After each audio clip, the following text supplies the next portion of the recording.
Stress के साथ साथ हम हर रोज फेस करते हैं फ्रस्ट्रेशन को। किसी चीज को आपने शुरू किया हो लेकिन उसे पूरी नहीं कर पा रहे हो तो आपको फ्रस्ट्रेशन का अनुभव होता है। फ्रस्ट्रेशन एक ऐसी फीलिंग है जो एंगर के साथ आती है, जिसकी वजह से भी एंगर आ सकती है। आप सेल्फ डाउट में चले जाते हैं, कई बार अपने आप को कोसते रहते हैं। इसकी वजह से आपकी मेंटल हेल्थ पर बहुत ही बुरा असर पड़ सकता है। तो ऐसी स्थिति में हम क्या कर सकते हैं? अपने आप को पूछ सकते हैं 3 सवाल। सबसे पहला है व्हाट। आप क्या महसूस कर रहे हैं? एग्जैक्टली आप क्या फील कर रहे हैं, ये अपने आप को पूछिए। अगर आप फ्रस्ट्रेशन महसूस कर रहे हैं तो उसे एक्नॉलेज करिए और किस वजह से ये फ्रस्ट्रेशन आपको आ रही है उस कॉज को आइडेंटिफाई करने की कोशिश करिए। उसके बाद दूसरा सवाल है व्हाई, मतलब आप इस स्थिति में ये फ्रस्ट्रेशन क्यों महसूस कर रहे हैं? क्या आपके हाथ में कुछ है जो आप अभी भी कर सकते हैं और इस फ्रस्ट्रेशन से बाहर आ सकते हैं, या जो परिस्थिति आपको फ्रस्ट्रेशन दिला रही है उसे बदलने में कुछ कर सकते हैं?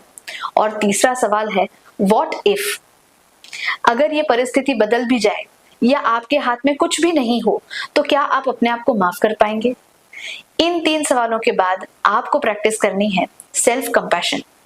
कई बार फ्रस्ट्रेशन फेस करने वाले पेशेंट्स को हम ये बताते हैं कि सबसे पहले जरूरी है अपने आप को जिन चीजों के लिए आप जिम्मेदार हैं उसकी जिम्मेदारी खुद उठाना और माफ करना, जिसे कहते हैं सेल्फ कंपैशन।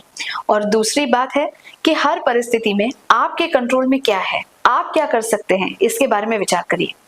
जो आपके बस में है उसे जरूर करिए, लेकिन जो आपके बस में ही नहीं है उसके लिए अपने आप को माफ करिए।